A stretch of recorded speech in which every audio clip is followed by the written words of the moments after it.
Alright, it's only me in it. I just thought I'd come on and talk. Shut up, man. I just thought I'd come on and talk about Motorhead for a while. I've got this box set today. I've been waiting for it to come out for months. It's the 40th anniversary edition of No Sleep Til Hammersmith. But then I was thinking, I've not done one of these for a while, and the Motorhead's been firing out quite a lot of the 40th anniversary edition, so I thought before I started wiring into that I would go through the 40th anniversary ones that they go out so far. What are you doing? Let me see, Mr. Dog's here. He doesn't like it. No time for that. He thinks it's Wednesday. It's not Wednesday. But anyway, if I could get a bit of peace, Mr. Dog. Shh. Anyhow, going to start off with the 40th anniversary edition, the Motorhead album for 1977. There is a version of On Parole that's out, but for what I'm hearing, it's actually a worse master than the other CDs. I never bothered with that, but I heard this one was pretty good. When did this come out now? 2017 maybe. But it was a black cover, but it's nice with this kind of silvery hang on the front. This is actually quite nice. The remastered sound on it's brilliant, and what you've got here is like the 77 album with the Beer Drinker and Hellraisers and stuff, and a whole bunch of alternate takes and that on the bottom. Really good sound on that, well worth getting if you're swaying on it. It takes CDs up to about an hour and 20 minutes. I'm just going to run through these quite quick, but definitely recommend getting that one. Probably pick it up for about a tenner, but it's well worth having. It's never sounded better. The 77 album with kind of songs like Motorhead and Vibrator, Keep Us on the Road, great stuff. White Line Fever, good tracks. Then 2019, there was a box set came out, quite an expensive box set with vinyls and stuff in it, with Overkill and Bomber, because they brought out the two albums in the same year, 1979. The album, Year Zero, for the all rebirth of the British heavy metal scene. There wasn't a better album come out that year than Overkill. We don't need to talk about that, the Overkill album really, but what we're talking about here on this deluxe edition is it comes with this wee book on the inside, which is actually not that good. It's like an essay by somebody that kind of knew some nice pictures and stuff. Not as good as the deluxe editions that came out probably about 15 years ago. But where it does get the points is there's a live gig for 1979 on it, for I think it's Friars in Aylesbury. Really good early Motorhead stuff. Again, that's the stuff after the 77 album and this. Kind of making its debut. Kind of sounds, again, it's good stereo and everything, but the sound is maybe a wee bit ropey. But well worth having. Kind of, it's the atmos of the gig. Kind of, where's that been hiding for 40 here? Ditto with Bomber. Remaster sounds good and everything. Same thing as the wee book with essays with people that were on the periphery of Motorhead, Ken, seen as the original members of Motorhead. Ken, more or less everybody that was in today with Motorhead back in these days is deed. Ken, Bomber's one of the albums. It's in between Overkill and Ace of Spades, which is like the kind of twin pillars, blockbuster Motorhead stuff. So Bomber was falls between the cracks and never gets Ken. Bomber's a really good album, and it's more kind of psychedelic than Overkill and less kind of heavy, out and out heavy metal than Ace of Spades would become.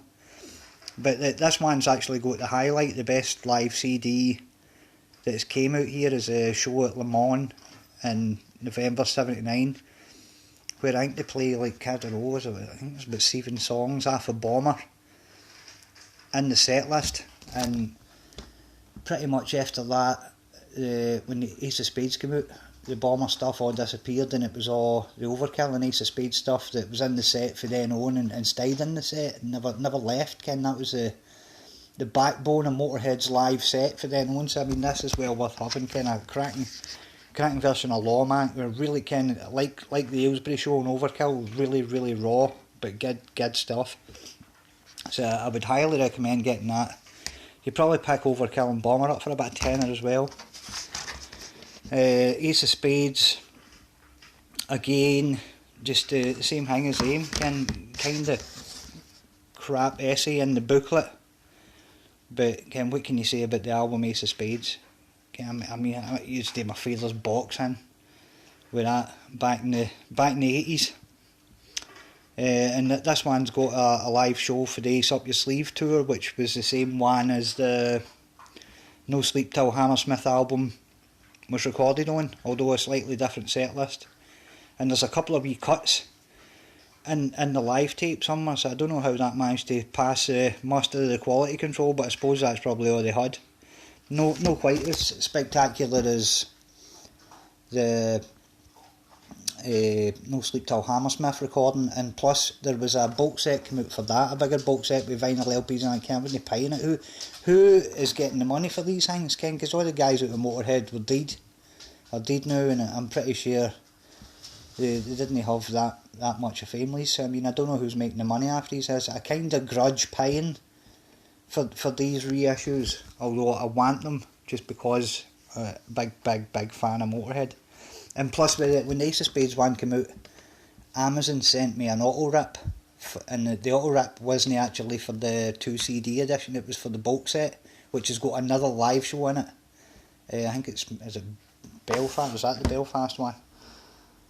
But it was one for Belfast. Aye, that's the Belfast one. It's on a 2-disc edition. I can't mind where the other ones, but I think it's maybe a French show that's on there. One bass, no up to the Overkill and Bomber live shows, but pretty good still the same. So I mean, they have been doing no bad with the 40th and again. It's worth spending a tenner on getting these live shows that have been gone. Well, not gone, been in the vaults for many years. So anyhow, I'm going to move on now, and I'm going to open this box. So I'm going to set this up here now so I can do this. Hopefully it'll not look too stupid, or the phone doesn't fall in. But the better I sent me the right bloody thing, or this whole thing will be a joke. Oh aye, a box and a box. Hang on, so it's all sellotape here. See, one of these Amazon buggers must have kennt I was going to do a live video or something. Right, muck us up. It's like mind Johnny Little at my 40th party with the 3 Bentley's pie that was wrapped in a... Aha, right, there we go. There it is. Still with the cellophane wrapper on it. And they brought out No Sleep Till Hammersmith as a 2 CD kind of expanded deluxe edition. When would that have been now? It must have been about 20 years ago. And they changed the cover photo. I always loved the cover photo. The cover photo of No Sleep Till Hammersmith, you can't really see it here because of this sleeve with the sticker and everything. But it's just this cracking live shot of the 3 of them on stage, bathed in light with a Bomber lighting rig. And it just looked amazing. It was one of the album covers that it wasn't just about the music, it was the album cover drew you. The album cover said so much about the music that was inside it. So anyway, I'll give this the old thumb up there, like I'm opening a Kit Kat, and we'll have a wee look at what's in this. And then once I'm by talking, I'll get a listen to it. See, there they go, they put the sticker in that on the cellophane, and I always like to keep these things, stick them on the front of the box or whatever, so I need to carefully peel that off. And a parental advisory sticker, like as if anybody that doesn't ken like Motorhead or maybe going to swear now and again. No, I don't think there's any outrageous over the top swearing on Motor records, and maybe let me call folk a bastard now and again, that's about it. So a nice wee box this, no too big. And what have we got here is a nice wee picture inside the sleeve here. Right, see, this is what I'm talking about. Again, I saved my birthday money to get this. And I knew it was going to come out like about a fortnight after my birthday, but it was worth waiting on. Right, here, hang on a minute. That's what I'm talking about there. That's the picture that was on the original album. Fantastic. Ken, you've only get it, but Ken, that picture, if you can only send one picture of Motorhead into space, it'd be that one, wouldn't it? Anyway, let's have a look here. Hope I'm flinging it about. What's wrong with you? You know what? Hear any Motorhead? He doesn't like the loud things, so he doesn't want to hear no Motorhead. You don't want to hear no Motorhead. So what this actually is it's the 3 shows that they recorded for the No Sleep Till Hammersmith album, plus a copy of the album, which is a bit kind of superfluous, seeing as you've got the rest of the shows there. It might be a bit of remaster, who knows, but how much remastering do you really need on a Motorhead album? I've got to be honest here, I've opened this and it's flung the discs out at me twice, so that's already making me angry. But anyhow, same thing happened with the UFO Strangers of the Night box set that came out last year, was you got all the shows that they recorded for the album plus a copy of the album. You're like, what do I need this for? I've got all these songs. And so I can't really comment on the essay in this because I've not read it yet. But again, that would be a nice book to take into the library, aka the bog. See, there you go, it looks no bad. Aye, I'll have a wee look at that after. But here's the things that in these box sets that I was kind of wee extra things, but worth having. What's in here? We have a nice wee plastic bag, which looks like, get out of here. See, this I don't like, because what we've got is it looks like a stick-on backstage pass, which they've managed to squeeze into this stupid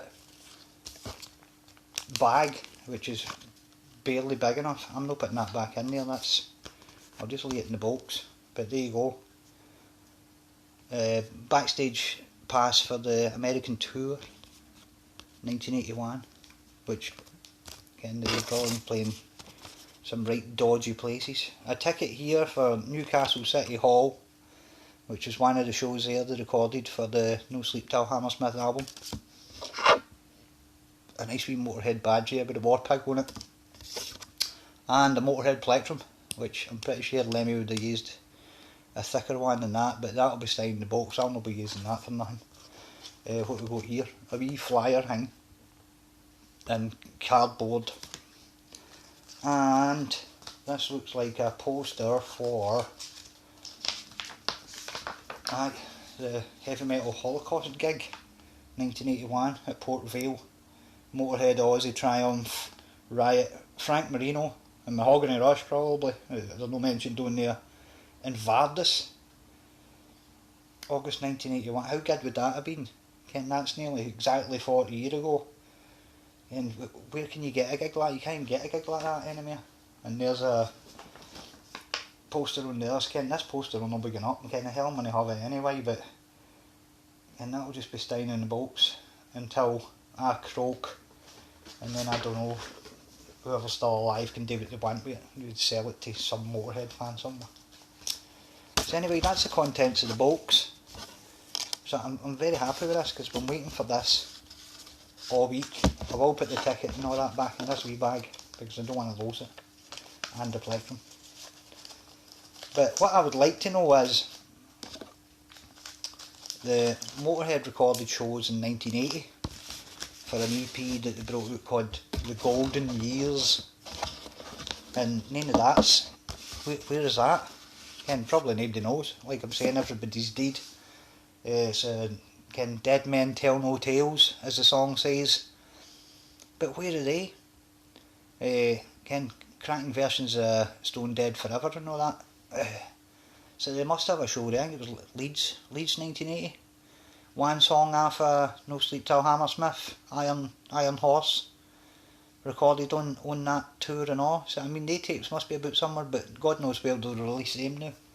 So anyway, I'm going to go out here and go and put a bit of Motorhead on, And like Kiddo and my father's still alive, although I'm pretty sure it will probably annoy Helen as much as it annoyed my father. So thanks for watching. Keep listening to Motorhead, because it's right good. It's good for the soul. Right, I'm off, Gail. See you later. Right, bye.